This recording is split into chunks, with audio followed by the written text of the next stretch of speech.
It's November 17th, 2016, and we're on our way westbound in Chernobyl's deaerator corridor, this gold-paneled hallway on the 10-meter elevation, ultimately on our way to the central hall, or the reactor hall, of the Unit 2. Here is Unit 2's control room on the left. We just passed its doors. We are going to try to ride the elevator up to plus 20 meters where the central hall is located. And that may not be the best idea, because it is a beater.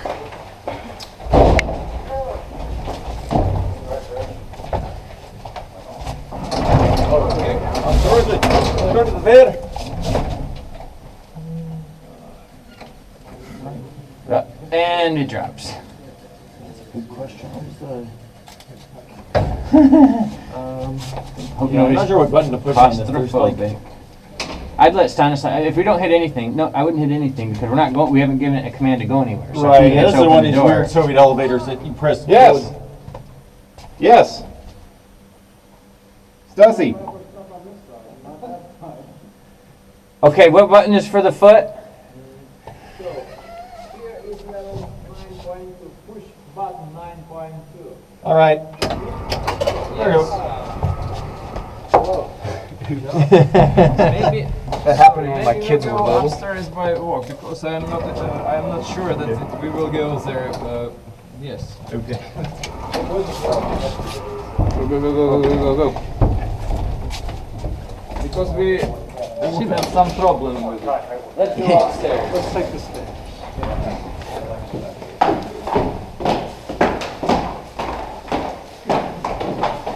I'm afraid of the elevator. It is possessed. Yes. So we'll work our way up this stairwell to the 20-meter elevation and get off there to go visit the central hall. This is our escort here, Stanislav Shekstillo, the long-term employee here in the information department at JNPP. He's been here since the days that this was an operational nuclear power plant.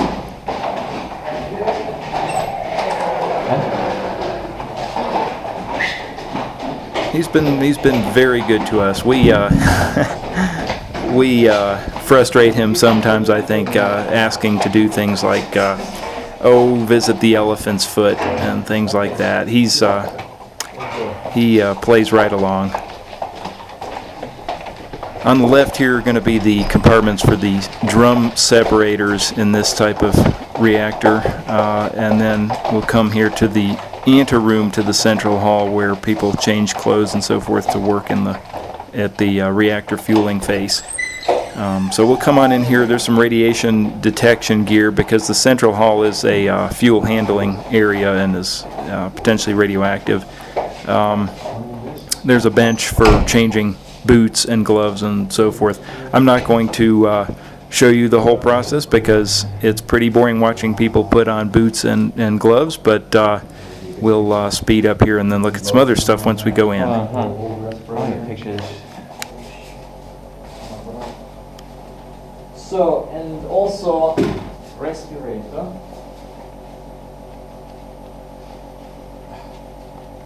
Naturally. Respirators.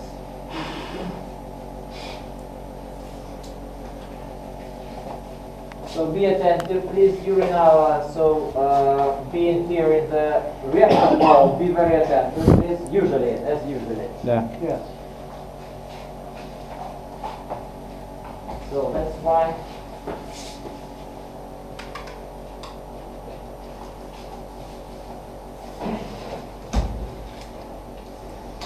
It might be backwards. Huh?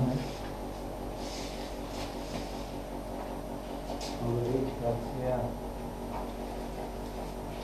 There's a little cardboard in the back. It's okay. I know.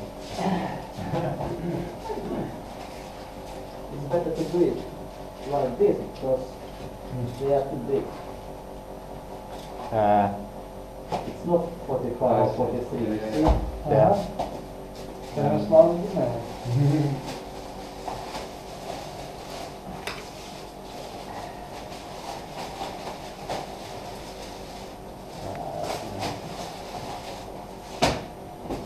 gloves also. Yeah. Gloves. Ready? Ready. Okay, let's see here. Let's go. So we're heading in. The central hall is not only a contamination area, but also a giant hot cell for fuel handling, because when the fuel's out, it produces a lot of radiation in this area. So you'll note we go through this little dog leg of concrete that acts as radiation shielding, and then we'll step into the central hall itself. And here we are. Wow. It's really obvious that they don't have to. So, this.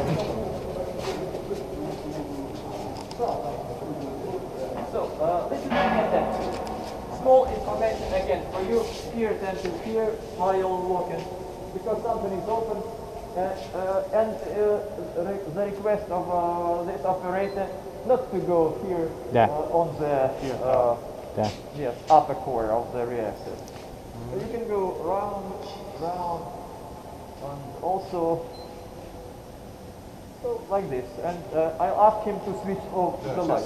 Oh, Yes. спасибо. Спасибо. Да, спасибо вам. Если наша помощь нужна, пожалуйста. Я понял. Я вас. Look at that fuel handling machine. Oh, like a rock. You can, if you wish to go here, only this. Not go there. The RBMK reactor is constructed from graphite blocks that are penetrated vertically by pressurized tubes that carry the nuclear fuel and other in-core devices like control rods. And what we're looking at here is the top plate of the reactor, where it's been penetrated by all of these channels, and there is a protective heavy metal cap over each of the channel penetrations to protect it from mechanical damage. The reactor is empty right now. There's no fuel. It's all been taken out, and there's also no water. So actually there is a little bit of radiation up here, and it's due to radioactive material down in the channels, Yeah.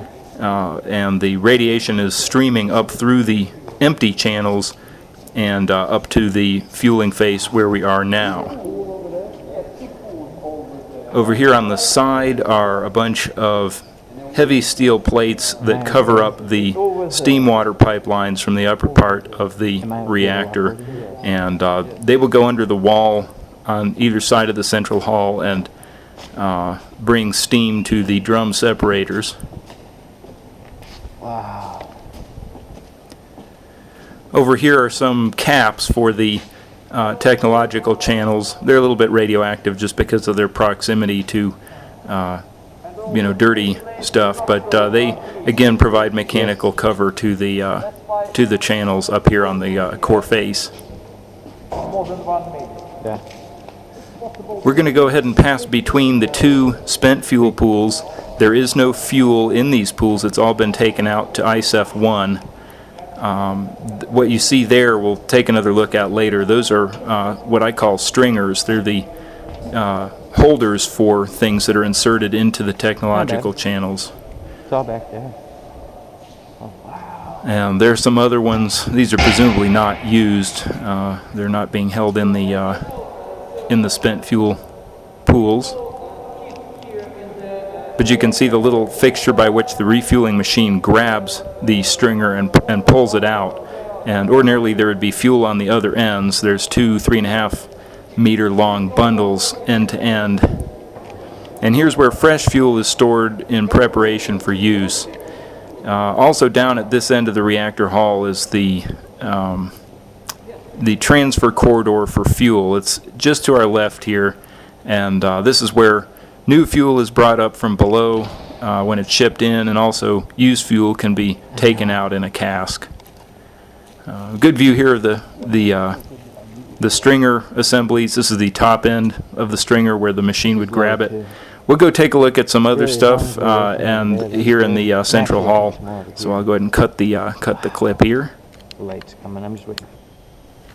This is the spent fuel storage area in the number 2 reactor, and I want to be clear, there is no fuel remaining here. In fact, there's no water in the pool at all. What we have in the pool now are the upper assemblies, the the stringer assemblies that would hold fuel in the technological channel if you had the fuel in there, but these stringers are obviously, as I said, not loaded with fuel, but they are radioactive, which stands to reason because they're so close to the operating parts of the reactor. And so Lucas has called me over with the ion chamber to look at a hot spot he found here, and we're gonna see just how hot it is.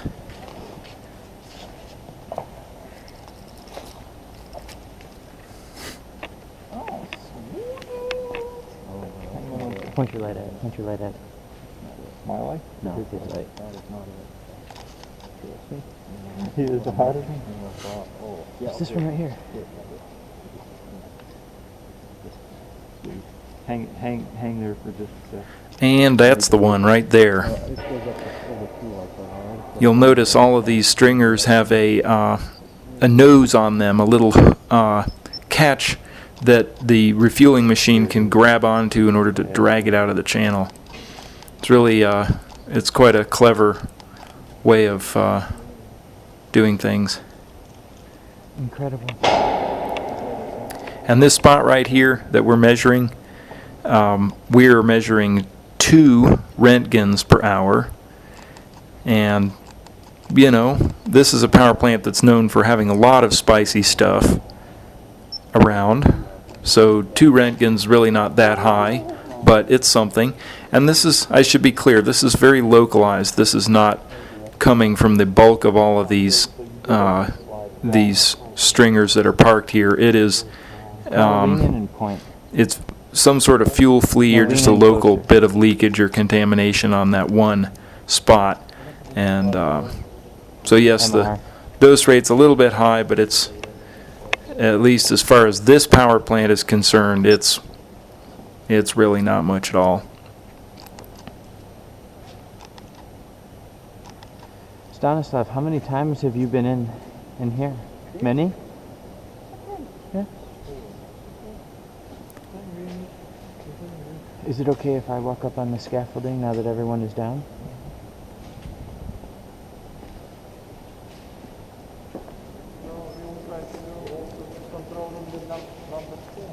Yeah. Spasiba, spasiba. This is incredible.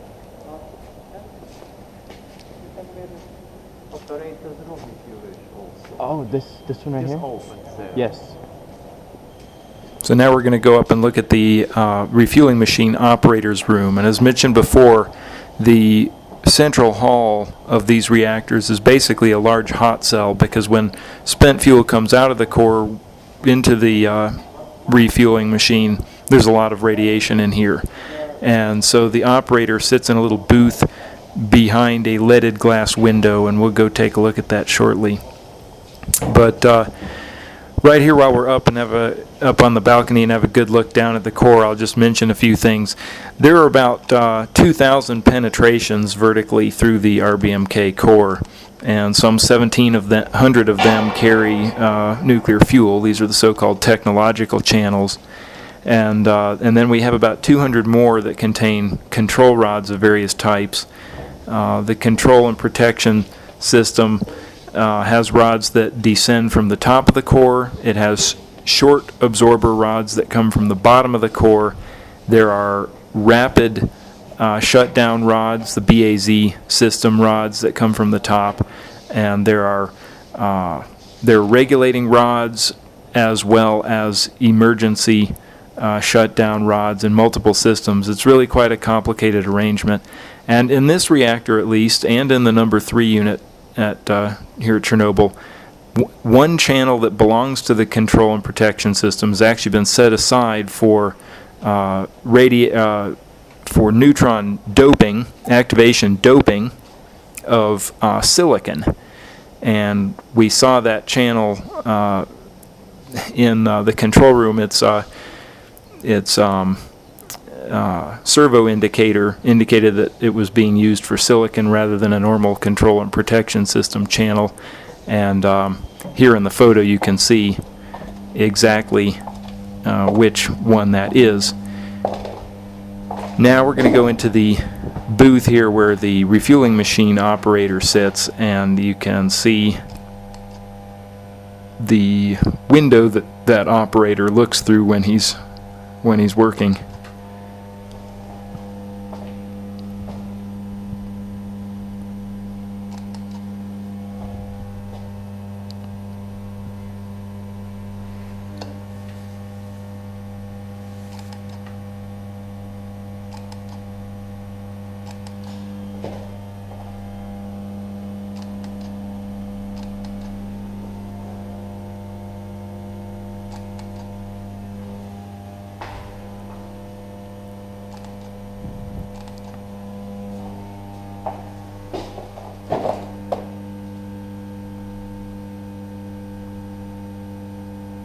So Lucas is getting photographs of literally everything in here, and now we'll head back out through the shielding maze, back out onto the platform here. And this is a good view of the central hall. In the distance behind the reactor, we have the two spent fuel pools on the left and on the right, and then behind them, along the central axis of the room here, is the fuel transfer corridor, which is a round hole in the floor, and it is through this hole that fresh fuel is loaded into the central hall, and ultimately the spent fuel is taken out in casks.